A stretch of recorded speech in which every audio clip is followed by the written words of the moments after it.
네, 오늘 함께 나눌 말씀 베드로후서 3장 마지막 본문입니다. 14절에서 18절까지의 말씀 보도록 하겠습니다. 베드로후서 3장 14절에서 18절까지입니다.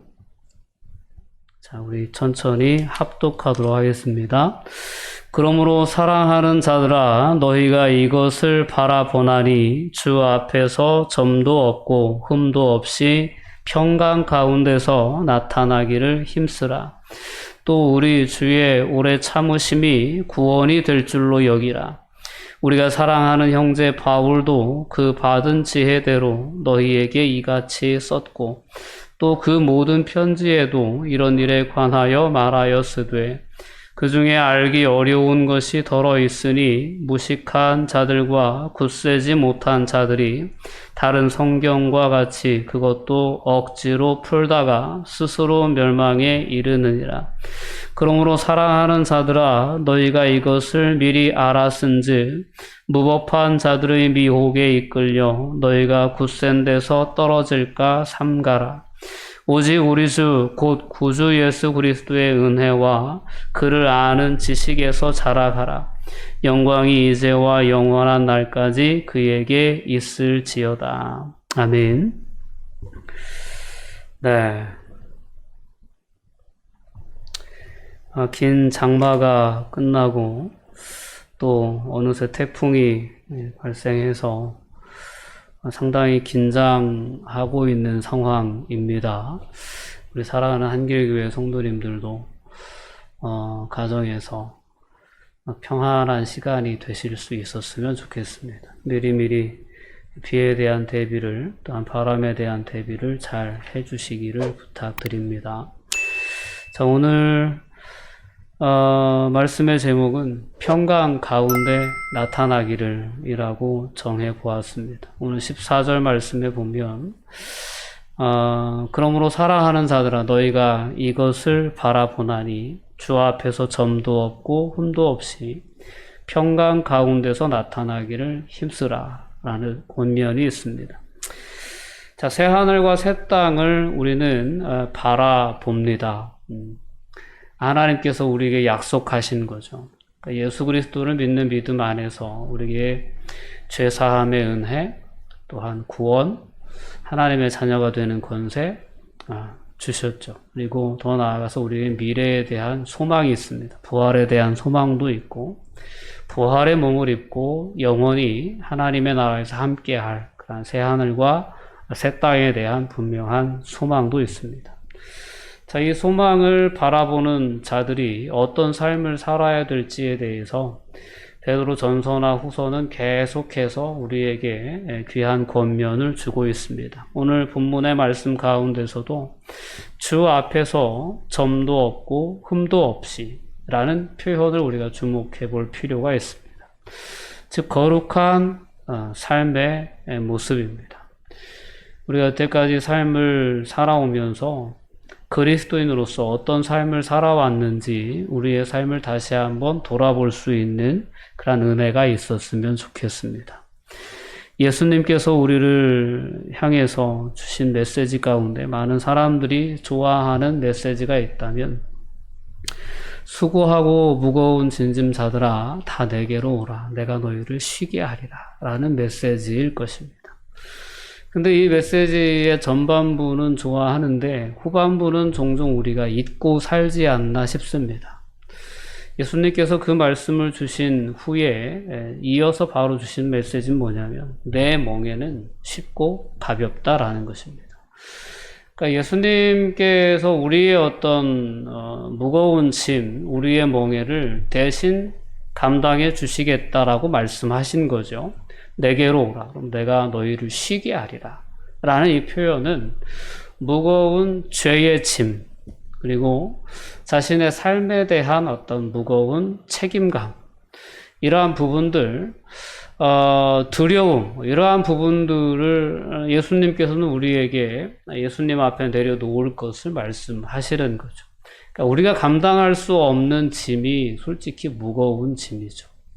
그 무거운 멍에를 예수님 앞에 내려놓는 대신 우리는 예수님의 짐을, 예수님의 멍에를 함께 지는 삶으로 초청받았다는 사실을 분명히 기억해야 합니다. 그저 예수님께 내 무거운 멍에를 다 내려놓기만 하는 그 부분에만 우리가 너무 집중하고 우리의 신앙생활을 하려고 할 때 그때 많은 시험거리가 찾아올 수밖에 없다라는 것입니다. 오늘 점도 없고 흠도 없이라는 이 부분은 예수님께서 말씀하신 내 멍에는 쉽고 가볍다라고 말씀하셨던 그 부분에 해당하는 것이다 라고 말씀드릴 수 있겠습니다. 자, 점도 없이 흠도 없이라는 표현은 하나님과의 관계의 평강을 가져오는 그러한 길이다라는 사실을 또한 기억해 볼 필요가 있습니다. 이 평강, 오늘 14절 말씀 가운데서 말씀하는 그러한 평강은 하나님과의 관계에서 아무런 거리낌이 없는 그런 관계가 찾아올 때 우리의 마음 가운데 누려지는 그 느낌이, 그 감정이 평강이다라고 말씀드릴 수 있겠습니다. 예수님께서 우리 가운데 오셔서 우리의 무거운 짐을 다 담당하실 때 그때 우리의 모든 죄의 짐을 담당해 주셨죠. 그래서 죄로 인하여 하나님과 원수된 사이에 있던 우리에게 하나님과의 관계가 완전히 회복되어졌어요. 즉 그 회복된 관계 가운데에서 평강을 누릴 수 있도록 해주신 은혜가 예수 그리스도의 구속의 은혜입니다.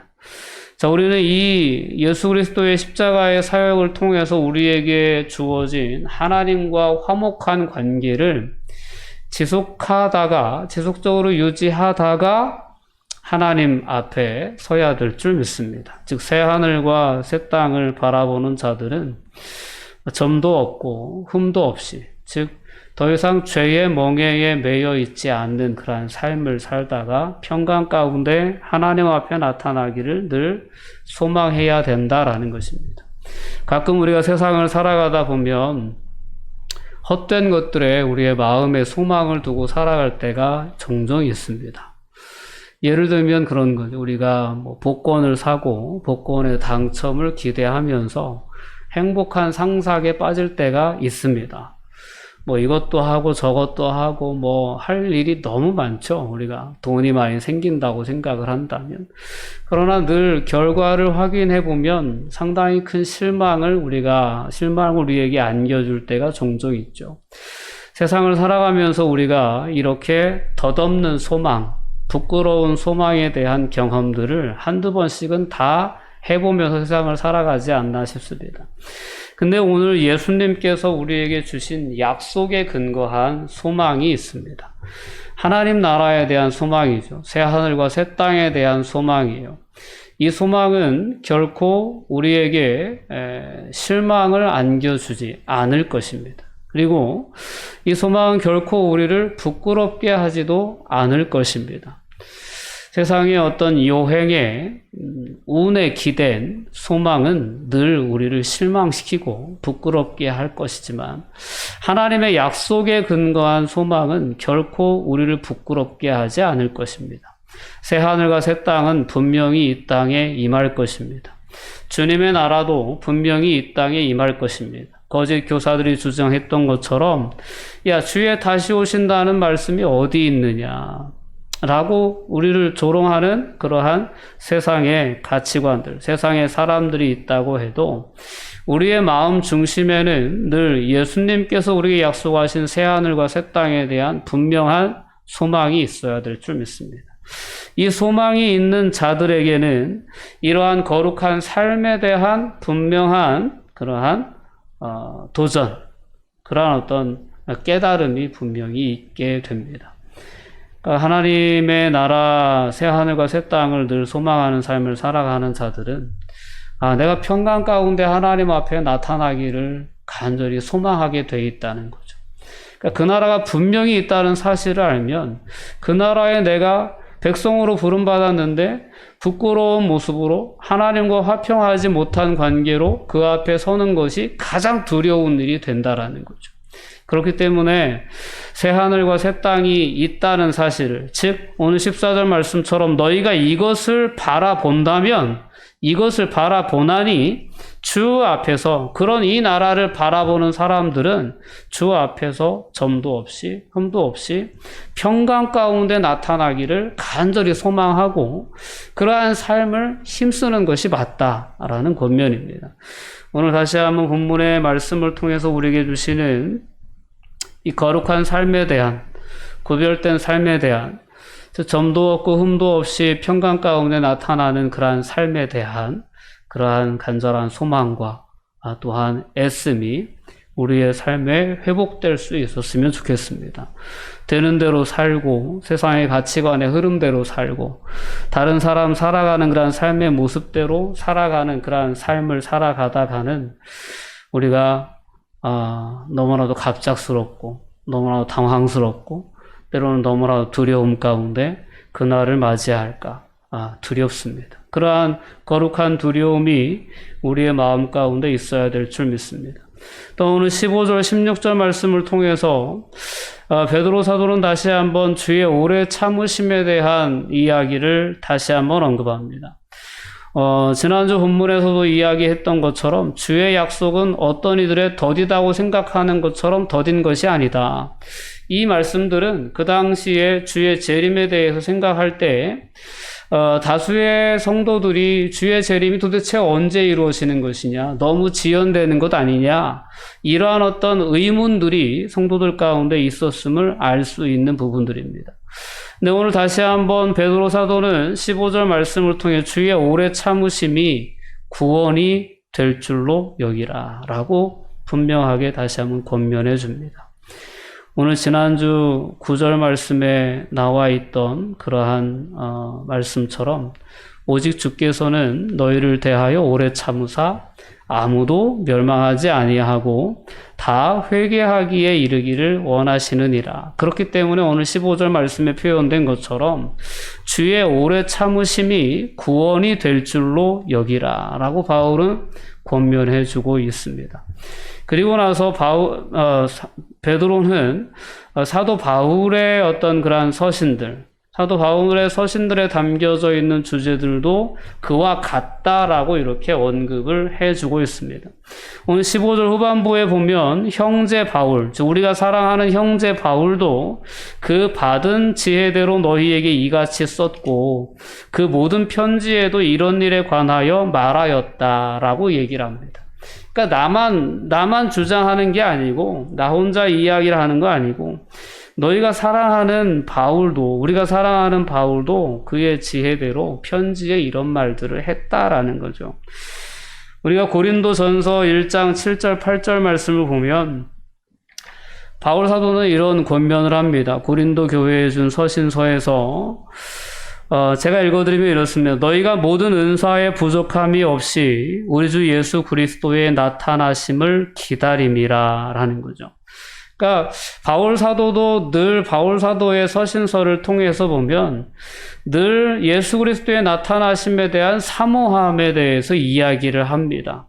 그리고 그때를 기다리는 삶에 대해서 이야기를 합니다.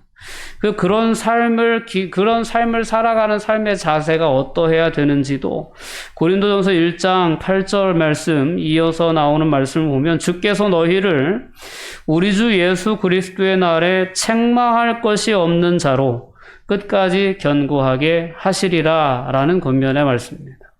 즉 책망할 것이 없는 자로 우리가 주의 날에 나타나기를 권면하는 바울 사도의 권면이 있습니다.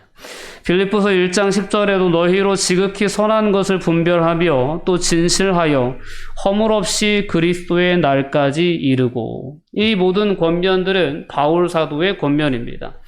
오늘 베드로 사도가 14절과 15절 말씀을 통해 권면하는 것과 같이 점도 없이 흠도 없이 평강 가운데 나타나기를 힘쓰라는 권면과 같은 취지의 말씀들이 바울 사도의 서신서에도 있다라는 거죠. 그러니까 새 하늘과 새 땅을 바라보고 소망하고 그 나라를 기다리는 사람들은 이렇게 그 날 가운데 우리가 부끄러움 가운데 나타나지 않기를, 하나님과 평강 가운데 나타나기를 사모하게 돼 있고, 그런 사람들은 오늘도 우리 안에 오셔서 역사하시는 성령 하나님의 감동과 인도하심에 순종하여 거룩한 삶을 결단하고 그러한 삶을 살아가게 되어 있다라는 것입니다. 오늘 이 땅에 많은 그리스도인들이 여러 가지 어떤 오해를 당하기도 하고 집단적으로 매도를 당하기도 하는 그런 시대를 우리가 살아가고 있지 않습니까?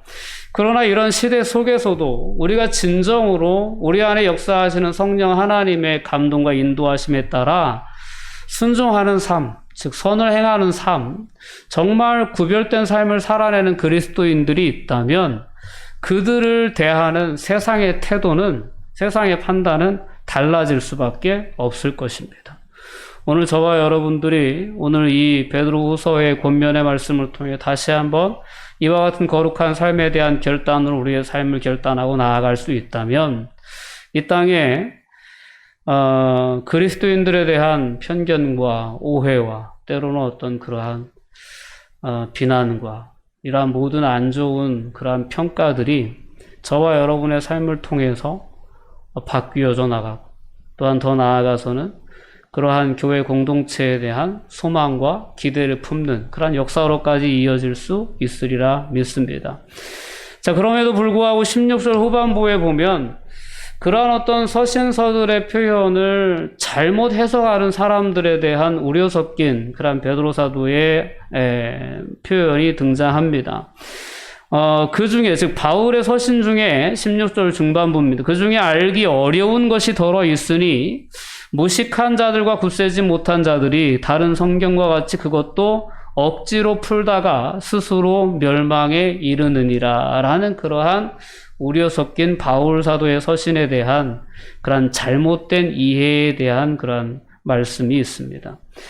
예를 들면 그런 겁니다. 바울 사도의 서신서 중에 가장 유명한 서신서가 있다면 로마서죠. 로마서의 말씀 가운데에서 로마서 5장에서 8장까지의 내용 가운데 바울이 가장 분명하게 주장했던 것이 뭐냐면 예수 그리스도의 복음 안에서 율법과 죄와 사망으로부터 우리는 진정한 자유함을 얻었다라는 것이 바울 사도의 복음의 핵심입니다. 자유함이죠. 근데 이 자유에 대한 메시지를 사람들이 상당히 오해를 했었습니다. 그래서 바울 사도가 그런 오해를 받기도 했어요.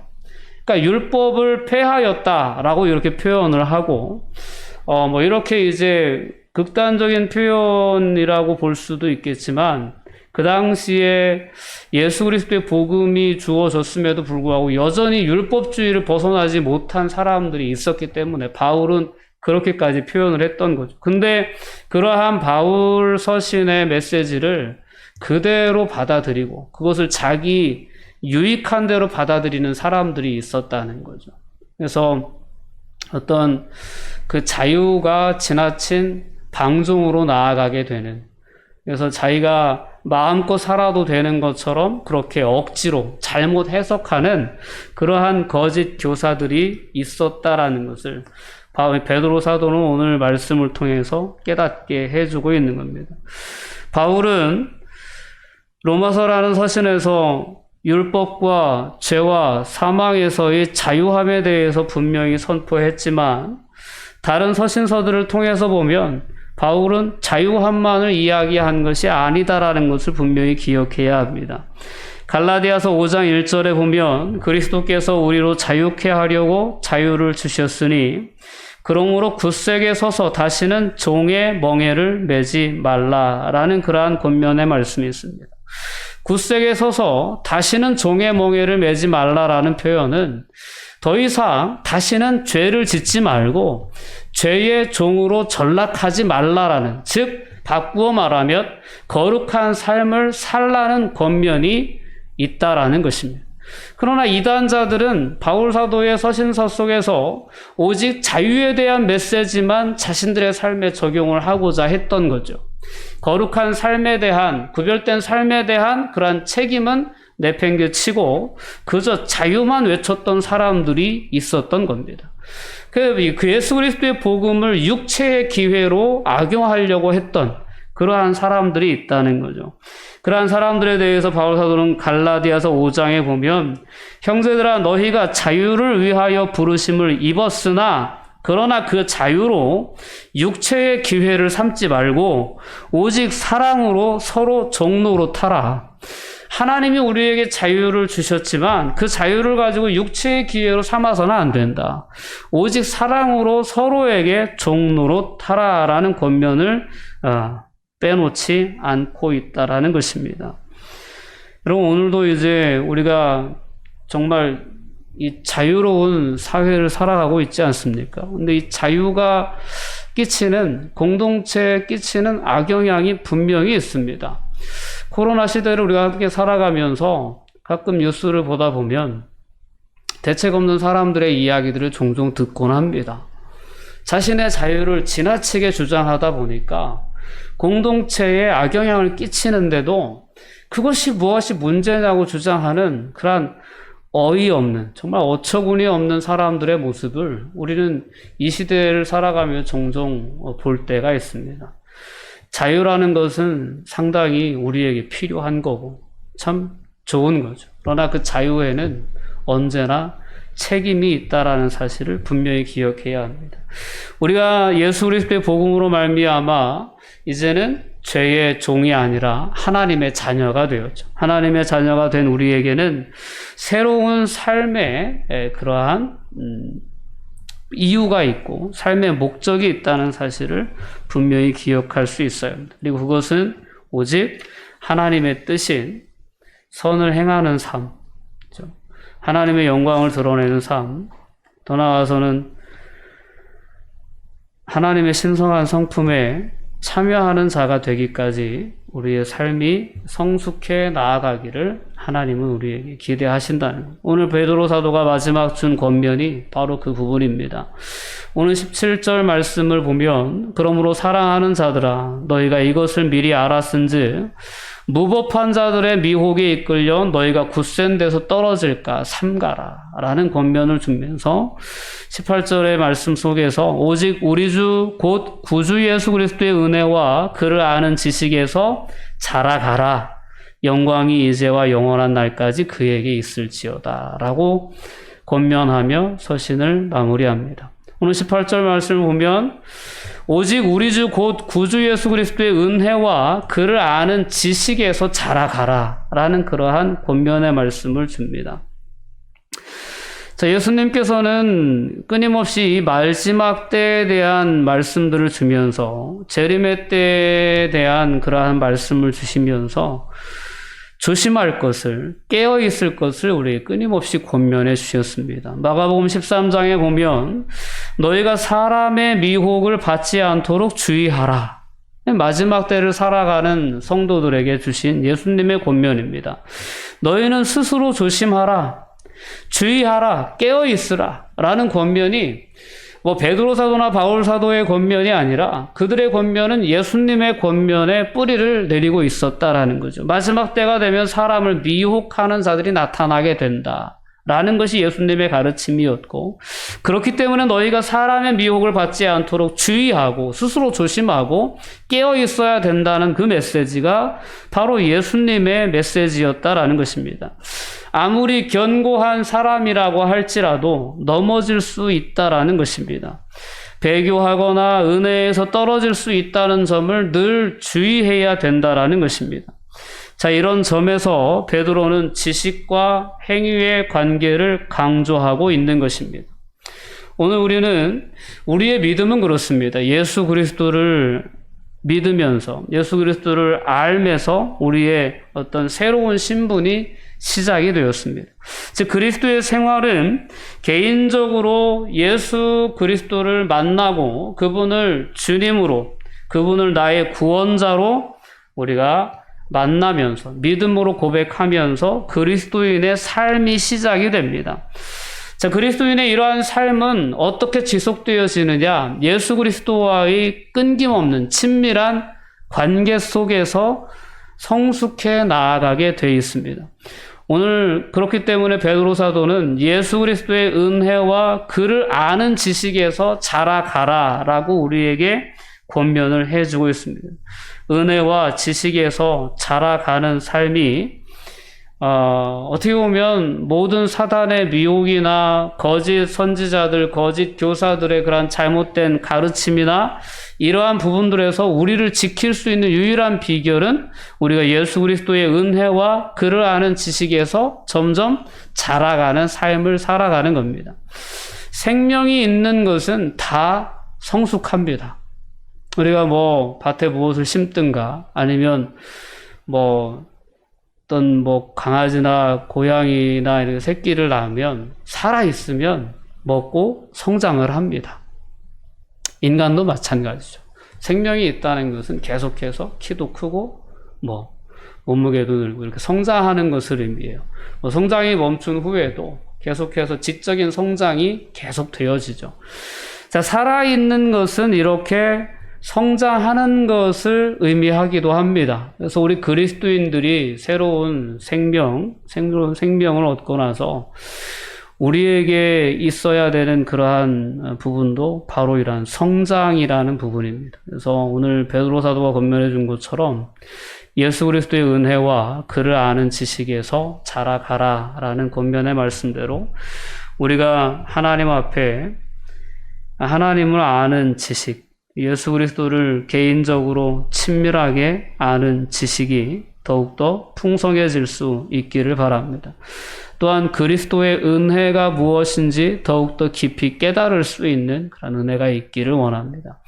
성령 하나님께서 우리 안에 오셔서 하시는 일 중에 하나가 이전에는 은혜로 알지 못했었는데 이전에는 은혜로 고백하지 못했던 부분들까지도 예수 그리스도의 즉 하나님의 은혜라는 사실을 깨닫게 해주시는 것이 바로 성령 하나님의 역사입니다.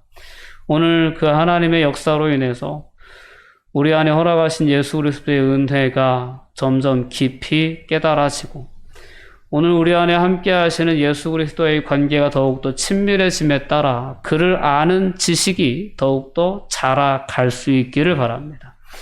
자, 이와 같이 은혜와 지식이 자라감에 따라 우리는 더욱더 분명하게 거짓과 참을 분별할 수 있게 될 것이고 하나님의 뜻이 무엇인지를 분명하게 분별할 수 있게 될 것입니다. 그리고 그 뜻에 순종하는 삶을 살아가는 삶 가운데에서 진정으로 하나님께서 우리를 구원하시며 우리를 하나님의 자녀로 부르시며 우리를 기대하셨던 그러한 삶의 열매들은 우리의 삶에 맺혀지게 될 줄 믿습니다. 바울 사도는 마지막으로 영광이 이제와 영원한 날까지 그에게 있을지어다라는 그러한 고백으로 오늘 이 서신을 마무리합니다. 하나님께 영광을 돌려드리기 위해 이 땅에 지음받은 존재들이 저와 여러분들입니다. 그 존재의 목적을 상실한 채 살아가던 저희들을 다시 한번 그 거룩한 삶의 목적으로 돌려놓은 사건이 예수 그리스도의 십자가의 사건인 줄 믿습니다. 오늘 예수 그리스도 안에 있는 저와 여러분들은 그렇기 때문에 다시 오직 하나님께만 영광을 돌려드리는 삶을 선택하고 그 길로 우리가 들어선 것입니다. 자, 그 삶을 살기 위해 우리가 이 땅에서 살아가야 할 삶, 점도 없고 흠도 없이 평강 가운데 하나님 앞에 나타나기를 힘쓰는 삶이 되는 줄 믿습니다. 오늘도 우리 안에 거하시고 역사하시는 성령 하나님께서 끊임없이 주시는 성령의 감동에 따라 하나님의 뜻을 깨닫고 또한 그 뜻이 깨달아졌다면 온전히 순종하여서 하나님의 영광을 돌려드리는 그러한 하나님의 구원의 목적과 방향에 우리의 삶을 맞춰 나갈 수 있는 그러한 성도들이 다 되시기를 주님의 이름으로 권면드립니다.